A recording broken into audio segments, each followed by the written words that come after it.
Hello, my name is Saqib Chaudhary. I am one of the four members in group number 3, and the topic of our project is the H1B visa case status, and we create an interactive dashboard based on the H1B visa case status. So what exactly is the H-1B visa and why is it so important in the US and so valued in the US? So the H-1B visa is a non-immigrant visa category in the US, which is specifically designed for foreign workers in specialty occupations that require theoretical or technical expertise. These occupations typically include fields such as science, technology, engineering, and mathematics, or in short, as they are referred to as STEM, as well as other specialized fields like medicine and finance and architecture. So the H-1B visa program, it plays a significant role in facilitating international talent acquisition and promoting diversity in the US workforce.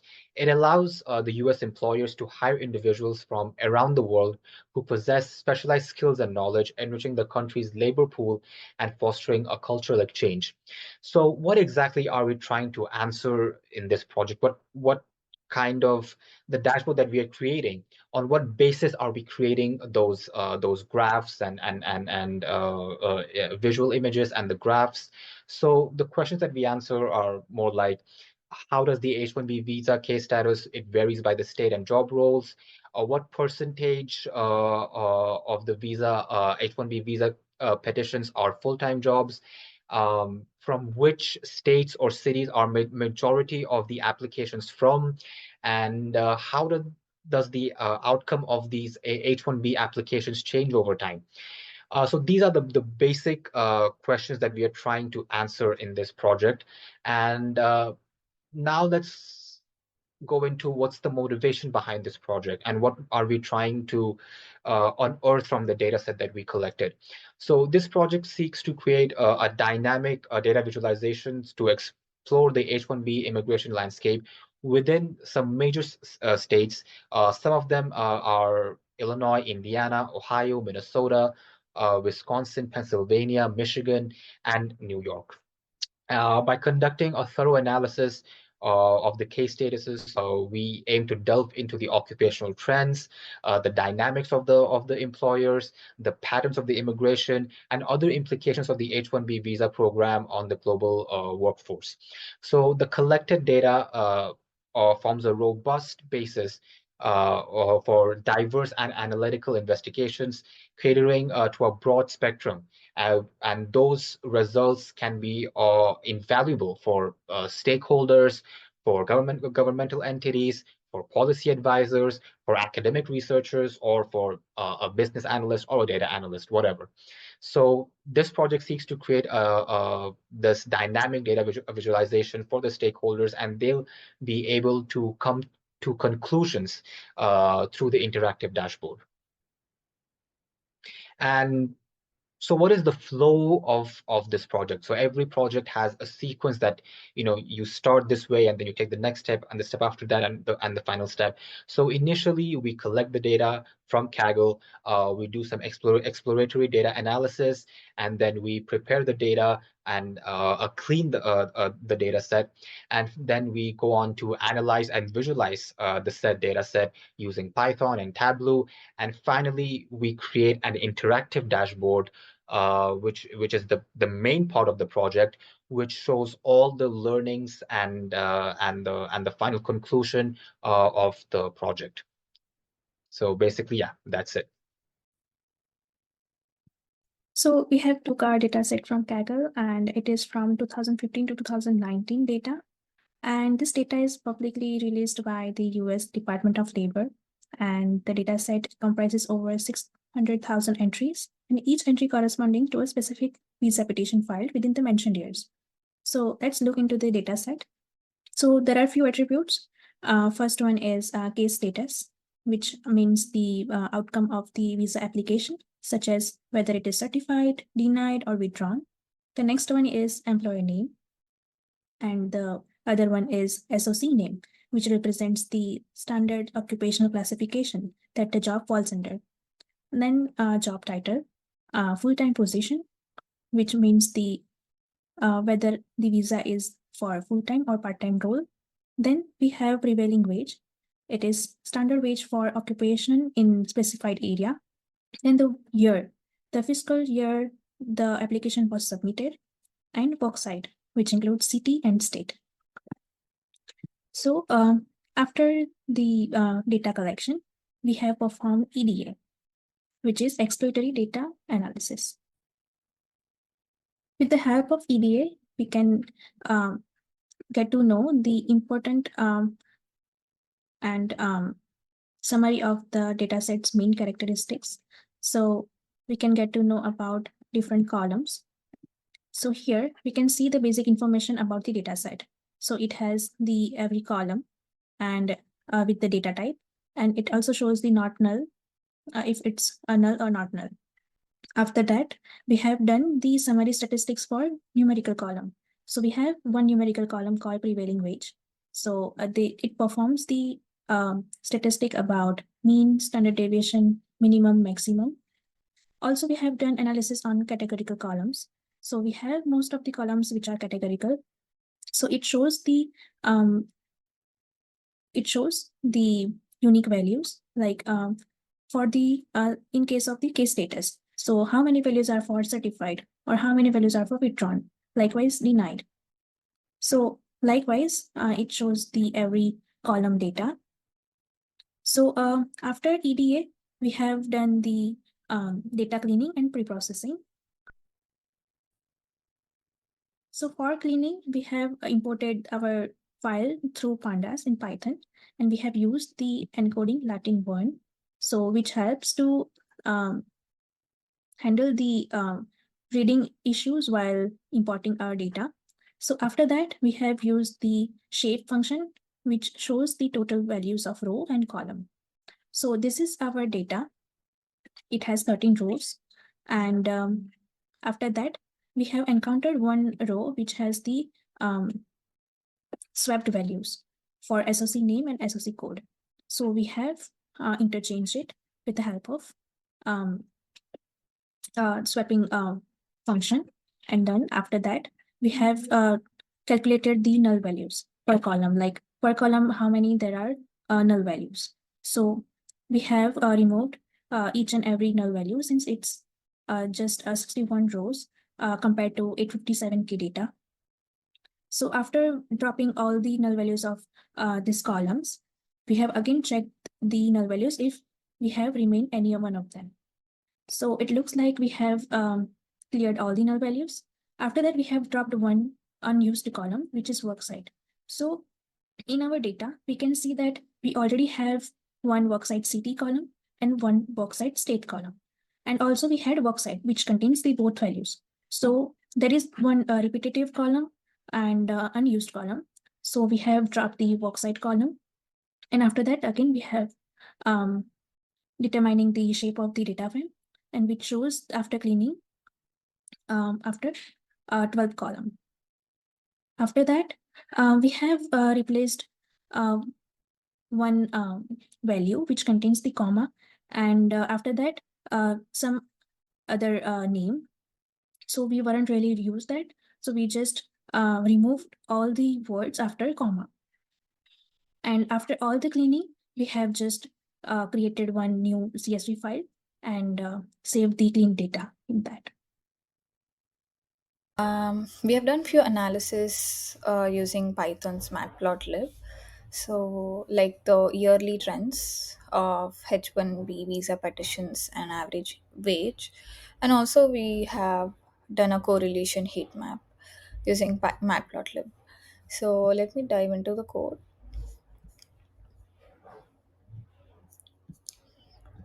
So here we are first importing the cleaned H1B CSV file.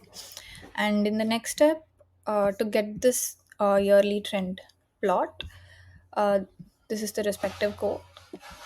So at the first step, we are grouping by the year. So we are grouping all the case applications and prevailing age corresponding to the year. So we are using a unique function called ag, which is used to do multiple aggregation operations on the group data at the same time. So here we are counting the number of applications and also finding out the mean of the prevailing wage after grouping at the same time. So in the next thing, we are just defining a plot with the figure size of 10 to 5. And then there's another interesting function that we use called twin-x. So we have already plotted the number of petitions on this side of the y-axis, on the left side of the y-axis. But we wanted to plot the average prevailing wage also in the same graph. So we are using a different y-axis for prevailing wage, which we are plotting it on the right side, as you can see here. So twin-x is a method that make makes the y-axis share the same x-axis. So you can see both the number of petitions and average prevailing wage share the same x-axis, which is the year. So let me quickly run it. So from the graph, it's very clear that there's a steep decrease in 2016 in the prevailing wage, but there was a steep increase in the number of applications filed in 2016. But while there was a gradual increase from the mid of 2016 in the prevailing wage, there was a sudden drop in the number of applications filed in 2017.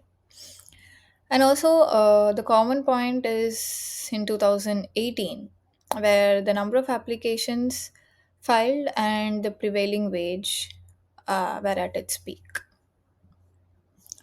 So, moving on to the next one, we tried finding out the correlation between the variables in the data set. So, for this, to find out the correlation, we are using the correlation heat map. So for this, firstly, we are converting the all categorical data into numerical data, since we are trying to find out the correlation. So here, full-time position is a categorical column. So we are first converting full-time position into numerical. So the full-time position column contains only yes and no. So we are applying one if it is yes, and if it's no, we are just indicating it as 0. So in the next thing, case status was also a categorical variable. The case status is nothing but whether it was certified, denied, or withdrawn. So we are creating a dummy matrix for the case status using get dummies method. So once we have the dummy matrix, we are joining the this data with the original data using join function. So in the next step, we are calculating the correlation matrix using core method. So once we have the correlation matrix, we are just converting this correlation matrix to a heat map for better visualization. So here we can see, let me just quickly run it. So here we can see that year prevailing wage full-time position have no correlation between these variables. There is no correlation between these three variables because we can see that the corresponding value for year prevailing wage and full-time position is almost close to 0. So there is no significant correlation between these three variables. And also the strongest correlation we could find is between the case statuses. So let's say, for example, status certified has a value of minus 0.74, which corresponds to status certified withdrawn. So, for example, let's say once a case or once a petition is certified, there is very less chances of it getting withdrawn later. So, because there is a coefficient of minus 0.74, which is very close to minus 1, and hence it indicates a strong negative linear correlation between these two variables. So this is the homepage of our dashboard. As you can see, it is structured to provide a quick overview of all these charts for comprehensive analysis. On the left, you can see we have two map plot. The top map plot is macro view of all the states. The bottom map emphasizes on the cities, highlighting all the emerging economic hubs in each state. For example, in New York State, we have New York. In Illinois, we have Chicago. In Minnesota, we have Minneapolis. Group bar chart and the pie chart both show the breakdown of total number of cases by the case status. Here we have area chart representing cumulative sum of the cases each state filed over the time 2015 to 2019. A heat map table highlights the top job titles for which the H1B visa was filed. The intensity of the color highlights the number of cases, while the value display the average salary for a particular job title in each state. Finally, the butterfly bar chart. This highlights the top employers. On the left side, we also notice that this chart highlights number of part-time employees and full-time employees for a particular company. We have made use of action filters, and everything on this dashboard is interactive so that we can dive deeper into the data and unearth some insights. Let's say we want to study the state of Illinois. We'll click on Illinois here and we'll see that all the charts are changed based on our selection.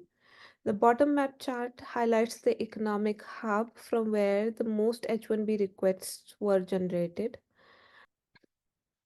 Here the pie chart shows the percentages by case status. So certified cases in the state of Illinois amounts for 89.97%. To see the amount, we can see it in the tooltip as well as we can see it in the bar chart. So the most H1B requests were filed for job title of programmer analyst in the state of Illinois. Here in the state of Illinois, we can see the top employers are Infosys Limited, Capgemini America, Tata Consultancy Services. Let's consider the example of Infosys Limited. Here we see that Infosys Limited filed 7,191 H1B visa requests, out of which 1,267 were for part-time employees and 5,927 were for full-time employees. Let's say we only want to see how many cases were denied in the year of 2016. Click on denied cases and we selected year 2016. Now we can see the most requests for H1B visa were filed from Capgemini America Incorporation, which was 2,863. Just like this, we can extract more information from our data set using a dashboard.